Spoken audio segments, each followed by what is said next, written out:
Right, the latest in our series of testimonials about the Carnivore and Beyond retreat last April. To hook all of you into booking for next May, I have my really good friend Graeme Norbury on, who did some talks at last April, and you can access them at thehumanunleashed.com and find his talks among the other talks. And Graeme completely demystified in 2 talks all the business about light and circadian biology and deuterium.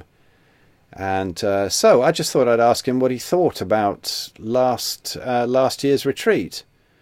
Graeme, hello. So how did you find it? Because you weren't one of the organisers last time. I just invited you on as a speaker, so you had more time to run around and chill out than we did. How did you find it? Yes, it was very nice. I arrived, it was sort of almost like a sort of celebrity arrival. It was fine. I just bowled up and it was all ready. No, it was lovely. It was great. I've been to a few of these sort of educational things before where there are going to be speakers. I'd never actually been to a retreat as such in the middle of nowhere. Beautiful location, really nice old monastery in Spain, lovely sunny weather. I took my daughter with me, who's half Spanish, so she loved it. I didn't really know what to expect. The place was fantastic, really, really nice, just the right size. There were about 60 or 70 of us, I think, in total, but there was plenty of space, plenty of time to sit around and chat, plenty of grounds to go and wander in if you wanted a bit of peace and quiet on your own. Lovely, lovely, relaxing place. The food was fantastic.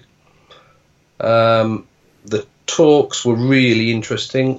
I don't think I missed any of the talks because I wasn't doing consults like some of the other people. I enjoyed it. I think my talks went fairly well. I need to improve my drawing skills for next year. No, you don't. They were the highlight. They were great. People were saying it looked like a load of aliens in a spaceship or something.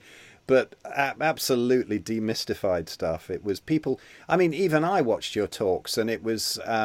I'd studied Jack Cruise's stuff for ages, and it was just like the penny dropped on so many issues.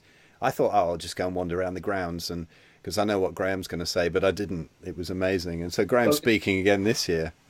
Well, even I didn't know what I was going to say, and what was so nice about it was that we everybody met up on the first evening when people arrive in the sort of meet and greet session, and I didn't know anybody that was attending. I'd seen some of them sort of online from the Facebook group, and I was vaguely aware of the sort of personalities that we're dealing with. Most people are pretty cool on that group anyway. So they were all strangers to me effectively when they walked in, but because everyone's got this carnivore thing in common, it's very, very easy to start talking. Everyone's incredibly open, and you're instantly on the right wavelength with everybody, which was lovely.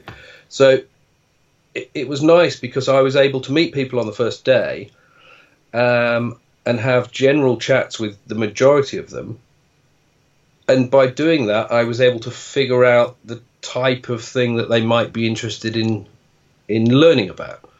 And obviously my role in this was to try and make this beyond carnivory. I mean, carnivory is relatively straightforward, and you're quite right in that we need to sort of open out into the other aspects. And so Phil very kindly asked me to come and talk about light and other things. So having discussed with some of the guests on the first evening, and in fact the morning, the following morning, I realised they were asking me what I was going to talk about, and I was asking them sort of what would you like to know about.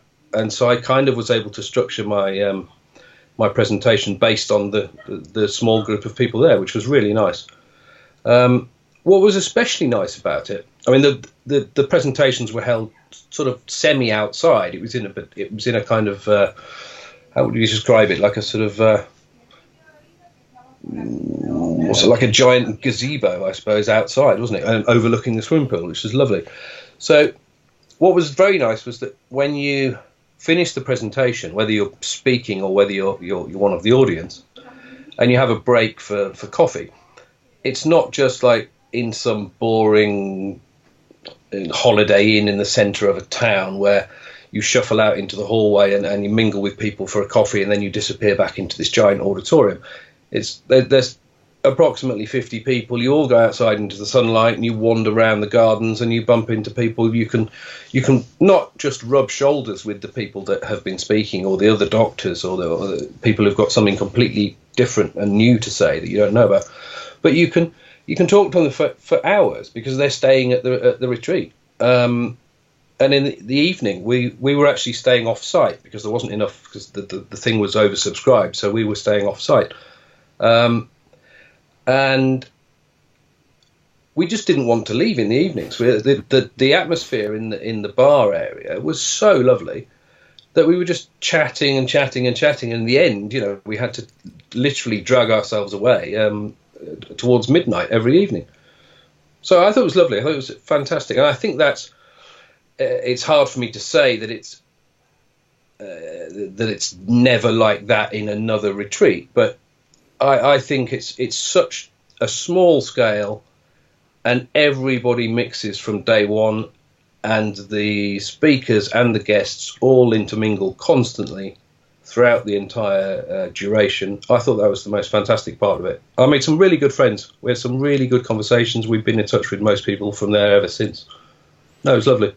That's wonderful, Graeme. Highly recommended. Thank you so much. I'm so looking forward to the next one. We just want to give people this opportunity to get the last few rooms booked up and to come along and meet Shawn Baker, Bobby Risto, Graeme, me, Jeremy Ayres, Lisa Bailey, Éva LaRoche, Holley, Reeves, all the great people who are speaking this time. So thank you so much, Graeme. And no problem at all. We shall see you in May. See you, mate.